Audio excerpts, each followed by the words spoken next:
Pemirsa, selamat datang di acara mingguan The World According to James Cline Smith Windsor. Minggu ini di hari Jumat tanggal 2 Minggu ini di hari Jumat tanggal tanggal berapa yo tebak? Tanggal 23 Februari 2024. Kita kembali hadir setiap Jumatnya untuk membawa Anda ke dalam dunia dalam pandangan saya.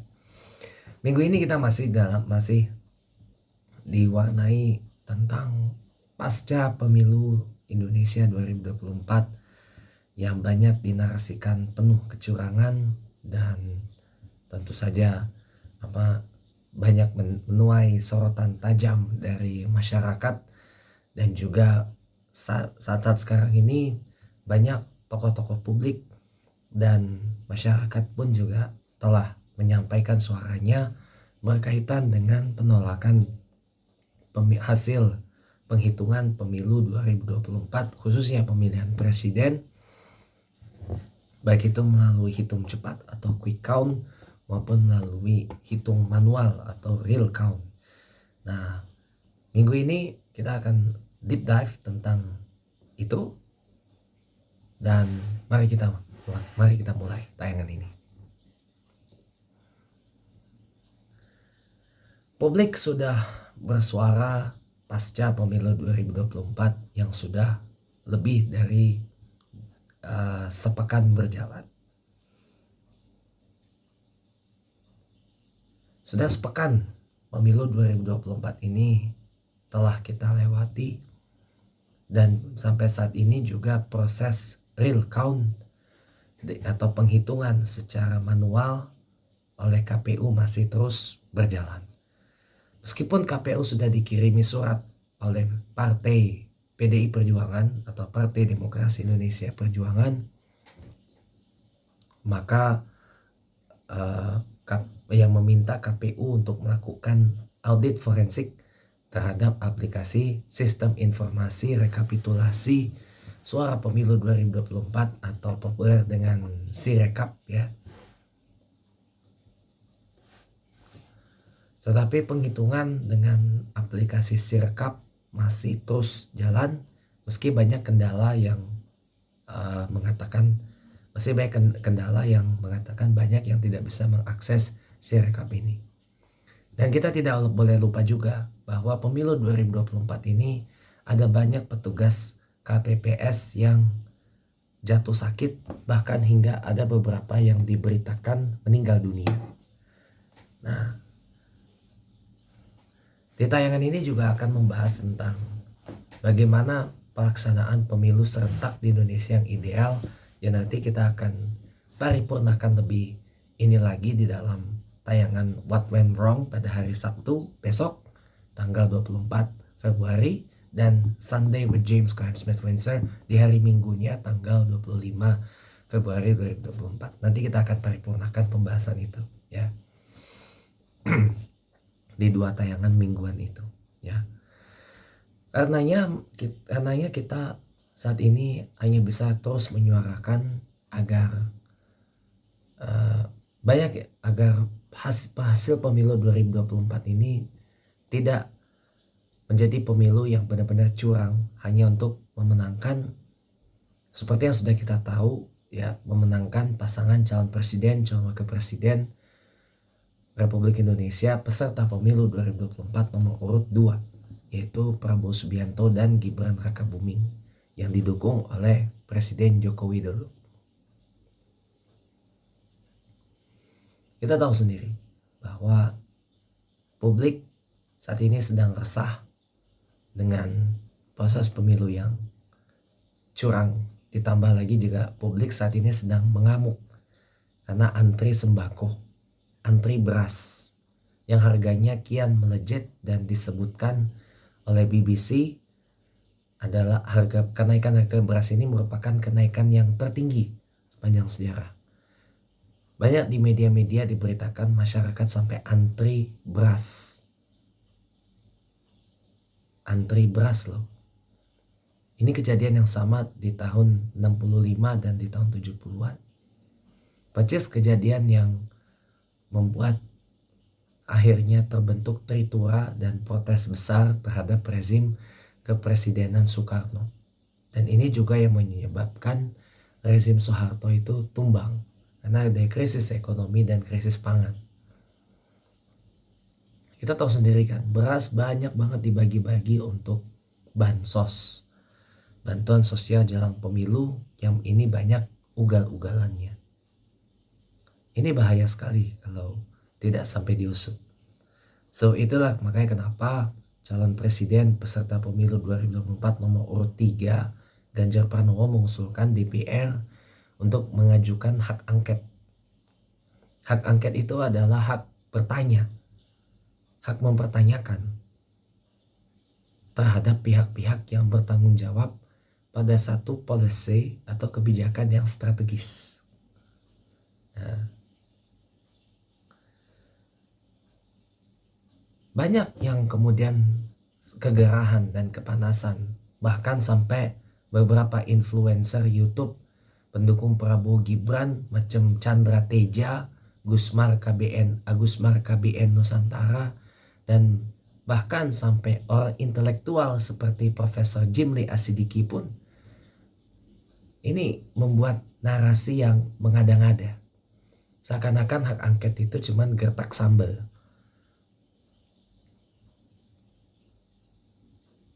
Mereka lupa, di DPR itu komposisi, mereka tidak melihat komposisi kursi DPR. Ya, PDIP dan P3 di DPR periode 2019-2024 ini masing-masing mendapatkan 128 dan 17 kursi. Itu kalau kita hitung 128 ditambah 17, itu mungkin sudah lebih dari 200. Saya maaf gak jago berhitung ya. Tapi kisaran 8 tambah 7, 15. Tambah sekitar 200, bukan 200 ya, tapi 145 ditambah 3 disebutkan oleh calon presiden nomor 1 peserta pemilu 2024 Anies Baswedan, 3 partai pengusung beliau, yaitu Partai Nasdem, diurut dari yang perolehan kursi yang paling besar dulu ya, Partai Nasdem, PKB, Nasdem, dan PKS itu juga akan ikut menghasilkan dan sendiri berapa per kursi di DPR 2019-2024 dari 3 partai itu. Itu sudah 5 partai ini sudah cukup untuk mengajukan hak angket. Karena mengajukan hak angket sudah sangat cukup. Sementara yang mengusung Prabowo Gibran hanya 4. Partai Golkar, Partai Gerindra, PAN, Demokrat dulu baru PAN. Ada 4. Jadi kecil kemungkinannya. Sekalipun Demokrat masuk ke pemerintahan Presiden Jokowi di menit-menit akhir, tapi tetap aja hak angket itu tidak akan terbendung. Ya, katanya PKS akan mengkaji dulu hak angket, ya, dan faksi PDIP juga belum tahu. Tapi jujur, dalam sebuah negara demokrasi adalah wajar seorang kepala eksekutif itu dimintai pertanggungjawaban, atau dalam bahasa Inggris itu disebut held into account. Itu adalah sebuah hal yang wajar. Hal yang lazim terjadi. Itu bagi saya adalah hal yang biasa. Nah, hak angket ini harusnya ditujukan bukan hanya kepada pihak yang terlibat dalam pelaksanaan pemilu, tetapi pihak-pihak yang menyelenggarakan pemilu, ya, termasuk presiden. Jadi Presiden Jokowi juga harus dimintai pertanggungjawaban terhadap hak angket ini. Dimintai pertanggungjawaban melalui hak angket. Kalau masalah yang ini penyelesaiannya ada di Bawaslu, Badan Pengawas Pemilu. Bisa saja setelah kemarin didatangi oleh saya dan teman-teman yang menolak hasil pemilu 2024, terutama Pilpres, baik itu yang melalui quick count maupun real count, ya. Ini sudah mendatangi Bawaslu, ya mudah-mudahan aja ada tindak lanjut. Bawaslu bisa memberikan putusan yang lebih kuat agar memerintahkan pemungutan suara ulang atau pemilihan presidennya diulang dengan catatan pasangan Prabowo Gibran itu didiskualifikasi. Kalau nggak itu ya melalui hak angket. Kalau pemakzulan, bukannya saya nakut-nakutin, tapi itu prosesnya sangat sulit, ya. Karena minimal harus mendapatkan persetujuan 2/3 anggota MPR, ditambah usulan dari 1/3 anggota DPR dengan pertimbangan dari Mahkamah Konstitusi. Ini makan waktu. Dari 711 anggota MPR yang terdiri dari 575 anggota DPR dan 136 anggota DPD, minimal itu 2/3 itu sekitar 440-an anggota MPR yang setuju untuk Presiden Jokowi ini dimakzulkan. 5 partai yang ada di DPR ditambah mungkin beberapa dari DPD itu mungkin bisa, itu belum cukup sebenarnya. Nah, perolehan kursinya juga tidak seberapa. Jadi mau nggak mau ya begitu. Jadi salah satu cara yang paling oke sih buat saya adalah dengan mengajukan hak angket. Ya, hak angket meminta pertanggungjawaban pada pihak-pihak penyelenggara pemilu. Atau paling tidak rapat di Komisi 2 DPR yang mengurus pemilu salah satunya. Jadi dipanggil itu Bawaslu, KPU, DKPP, semua dipanggil oleh Komisi 2 DPR, dimintai pertanggungjawaban. Ini kenapa sampai begini?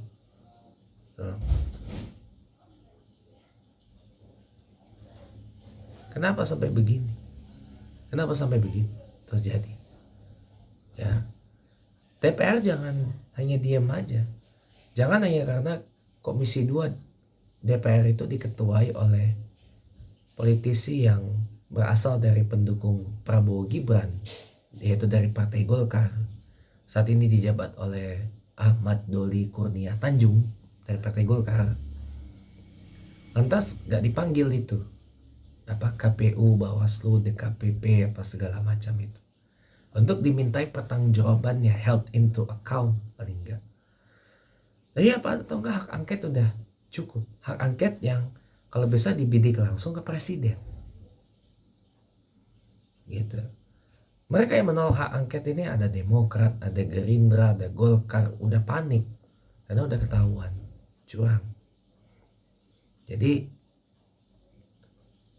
memang hak angket ini adalah kita hak bertanya, hak meminta pertanggungjawaban, held into account dari pihak yang menyelenggarakan pemilu.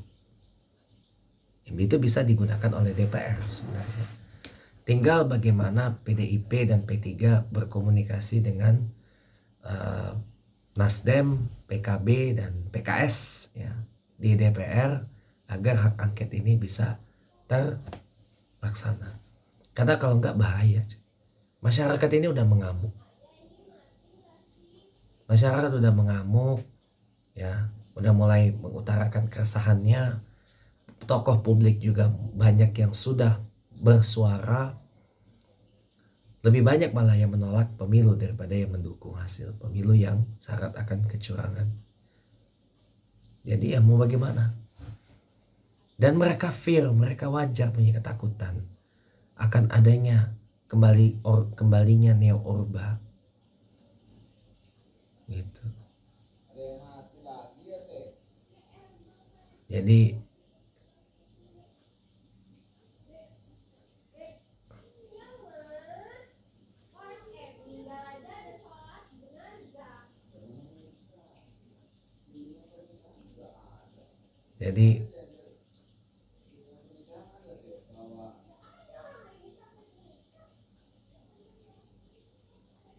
jadi kalau maaf bising di luar. Jadi ya mudah-mudahan penyelesaiannya ada lah, segera ada jalan keluar mengenai kekisruhan ini, dan mudah-mudahan ya pihak yang bertanggung jawab ya janganlah tidak lari dari tanggung jawabnya. Itu aja sih. Jadi hak angket ini hak yang bisa segera diajukan oleh DPR agar kekisruhan ini tidak berlanjut, karena kalau tidak, waduh, bisa hancur negara ini ya. Jadi ya mudah-mudahan segera terrealisasi hak angket yang diajukan oleh DPR ya, karena kalau enggak ini akan sangat merusak negara ini nantinya. Ya, it's time for apology for the week. Tapi setelah yang satu ini. Anda kembali bersama The World According to James Cline Smith Finzer. Sekarang waktunya apology for the week. Terus terang, saya memohon maaf ya, karena saya membuat tayangan ini dengan kondisi suara yang masih agak serak dan sumbang ya, karena efek dari kemarin menghadiri acara dari teman-teman Gerakan Keadilan Rakyat di depan kantor Bawaslu atau Badan Pengawas Pemilu di kawasan MH Tamrin, Jalan MH Tamrin, Jakarta Pusat. Dan walaupun pada waktu itu saya tidak orasi yang lengkap dan panjang ya, saya ingin orasi pendek, dan itu pun juga kita memutuskan untuk meninggalkan acara lebih awal karena acaranya selesai lebih awal karena ada masa tandingan dari pendukung Prabowo Gibran yang melancarkan intimidasi dan persekusi, dan situasinya kemarin juga udah kusut ya. Dan saya bilang ya, hari Jumat besok hari Jumat ini tanggal 24 Februari 2024 ya, bener ya. Hari Jumat besok hari Jumat ini tanggal 23 Februari 2024. Maaf salah ngomong karena kondisi kesehatan saya belum baik ya. Hari Jumat ini tanggal 23 Februari 2024 teman-teman akan mengadakan acara di depan kantor KPU ya, juga masih menyuarakan penolakan terhadap pemilu curang. Dan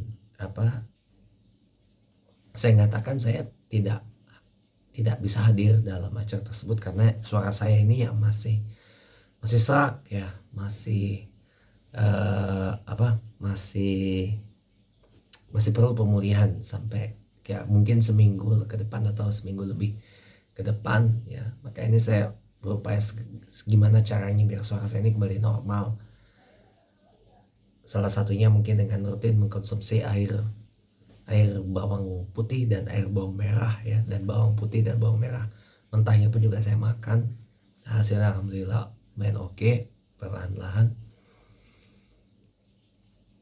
ya. Makanya dengan suara serak saya begini, gimana saya besok mau datang kalau diminta orasi pun juga gimana, suara saya masih kayak begini gitu.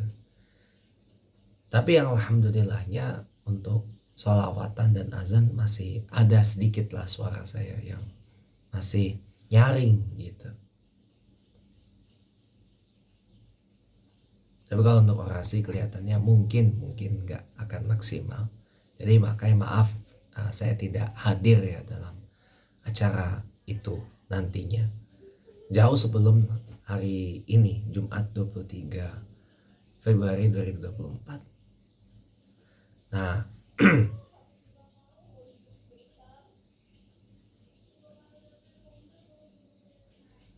lalu kita berharap supaya Bawaslu dan KPU ini telinganya tidak budek ya, dengan dia kehadiran massa yang menolak pemilu 24 dan tokoh-tokoh bangsa juga sudah menyuarakan ya, mudah-mudahan ampuhlah menjadi dokter THT bagi Bawaslu dan KPU agar telinganya nggak budek ya. Dan mohon maaf juga saya karena masih follow up nih hasil pemilu sampai tanggal 20 Maret ya, sesuai dengan tahapan pemilu putaran 1 ya. Saya lagi nggak mau ribut hal apapun dulu ya, karena jujur saya termasuk bagian dari masyarakat Indonesia yang pusing nih. Satu negara nih pusing dan ribut semua gara-gara pemilu ya kan. Ada yang suaranya hilang, katanya diduga masuk ke suaranya PSI, Partai Solidaritas Indonesia ya, suaranya dicolong, dicuri gitu. Karena ada beberapa kawan saya yang maju calon legislatif itu juga dicurangi suaranya. Nggak hanya dari partai caleg dari partai pengusung Ganjar Mahfud atau Anies Mohaimin saja. Saya berteman dengan artis Raslina Rasidin ya, beliau nyalek di Partai Amanat Nasional PAN, dan itu adalah salah satu partai pendukung Prabowo Gibran, itu juga dicurangi loh. Itu juga dicurangi. Suaranya hilang juga. Dan mungkin masih banyak lagi caleg-caleg dari, tidak menutup kemungkinan caleg-caleg dari partai pengusung Prabowo Gibran yang hilang juga suaranya. Buat nambah, katanya nambah suara di PSI. Gitu. Karena di real count KPU sebelum di stop ya, PSI itu cuma 2% suaranya. PSI itu cuma, dan komposisi partai yang ada di DPR itu tidak berubah, tetap 9 partai, tidak berubah gitu loh. Hanura tetap tidak lolos ke DPR, bahkan perolehan suaranya Hanura jauh banget di bawah Perindo, jauh juga di bawah PSI. Yang paling buncit tetap adalah P3, Partai Persatuan Pembangunan, dengan perolehan suara yang sudah 4%, sudah lolos ambang batas masuk DPR atau parliamentary threshold ya. Jadi mohon maaf, saya nggak tertarik, nggak pengen ribut-ribut perkara yang lain-lain, apalagi perkara yang cuman remeh-temeh, perkara sepele kayak gitu. Saya benar-benar nggak mau diganggu, nggak mau ribut sampai tanggal 20 Maret ya. Sampai benar-benar proses pemilu ini selesai dah, itu aja. Karena satu Indonesia ini pusing semua nih. Udah pemilunya curang, harga-harga naik, harga sembako naik, harga beras naik, melejit, bahkan disebut yang tadi saya sebutkan di deep dive tadi oleh BBC, kenaikannya tertinggi, tinggi banget loh. Masyarakat menjerit, masyarakat ngamuk, masyarakat marah. Udah antri beras tapi tak kunjung dapat berjam-jam loh. Banyak petugas KPPS meninggal tapi santunannya cuma ala kadarnya, cuma 1 jutaan lah.